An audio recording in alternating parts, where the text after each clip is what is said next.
গোলামের ভূতেরা শক্তিশালী ইকুয়েডরের লগে ড্র করছে।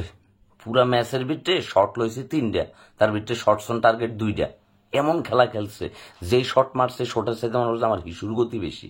বাঙ্গির ফলার আমি বুঝলাম না, মানে এই যে প্যারাইরা যে 92 মিনিটে নামাইছে, তারা কেন মাঠের ভিতরে নামাইলো আর কেন হচ্ছে কি মাঠ থেকে তখন সাব করাইলো, আমি এটাই বুঝলাম না। সাব যা করাইলো রিচার্লিসনরে তুলে লইলো, মানে কোনো অ্যাটাকিং মুড নাই, তাদের কোনো চিন্তা ভাবনা নাই। মানে কি বুঝছে যে গোলামের পুতারা মনে হয়েছে মাঠের ভিতরে ঠান্ডা দরবার লেগে নামছে, মানে আজকে ফুটবল খেলার লেগে নামছে না। মানে ইকুয়েডরের মাঠ, তাদের মাঠের ভিতরে যেই খেলাটা তোরা দেখাইছো, তারা আতশবাজি ফুটে কি মাঠটা সেলিব্রেশন করছে আজকে খেলার ভিতরে।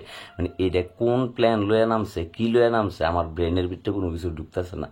আপনারা তো ভালো ফুটবল বুঝেন, আপনারা জানান কমেন্ট সেকশনে যে কার্লো আঞ্চলিকের প্ল্যান কি আছিল আজকে। এই যে 92 মিনিটে এসে সার্ভ করছে, মনে হচ্ছে যে আমরা 2 গোলে আগায় আছি, এমন একটা অবস্থা, মানে এমন একটা সিচুয়েশনের ভিতরে আমার পুরা ম্যাচের ভিতরে তাদের এত পরিমাণে পাস মিস করছে, বলের কোনো কন্ট্রোল নাই, মাঝ মাঠে কোনো কন্ট্রোল নাই, মাঝ মাঠ থেকে যে অ্যাটাকিং এ বলটা বানাই দিবে কোনো ধরনের প্ল্যানিং নাই। রিচার্লসন খালি বল মনে করতে লাগাইতে পারে না, এমন একটা সিচুয়েশনের ভিতরে আজকে খেলাটা শেষ হয়েছে। বাহ, প্যারাগুয়ের লোক 11 তারিখ কি করবা, আর একটা ড্র করবা নাকি তোমরা? হ্যাঁ, লোকজন তো সকালবেলা ঘুমের তো উঠটা, বহুজন তো টেনশনে ঘুমাই গেছে গা, আর অনেকে ঘুমাই গেছে গা জিমানি চলে আইছে। মানে যেই খেলা খেলছো তোমরা, হ্যাঁ, মানে বিরক্তে ঘুমায়া পড়ছে। সকালবেলা ঘুমাইতে উঠে দেখবে দড়িবালের কাছে কয়েকজন মাপ চাইতেছে।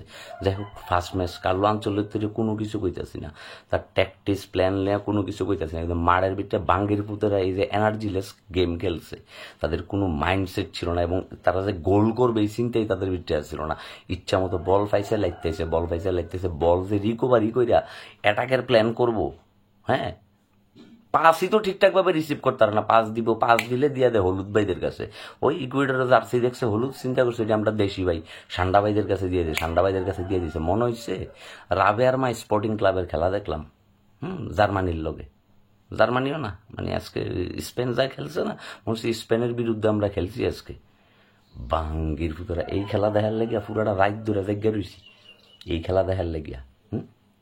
শর্ট এডি মারে, মনে হয়েছে কি শরীর দুর্বল হয়ে গেছে। কলিকাতা হারবালার দোকান ছিল না, কলিকাতা বান্দির পুতেরা মাথাটা খারাপ হয়ে গেছে এখন। আর্জেন্টিনার ফলাফেনের ট্রলের খেলা এখন ঘুমাইতাম যাইতাম পারতাম না, একটু পরে তার খেলা এখন শুরু হইব। বাঙ্গির ভিতরে আর্জেন্টিনার ফলাফেন এখন আইয়া কমেন্ট সেকশনে উড়াই লেবে ভিডিওটার ভিতরে এক মনা ভাই বুঝতে তানাস্তে কইরা।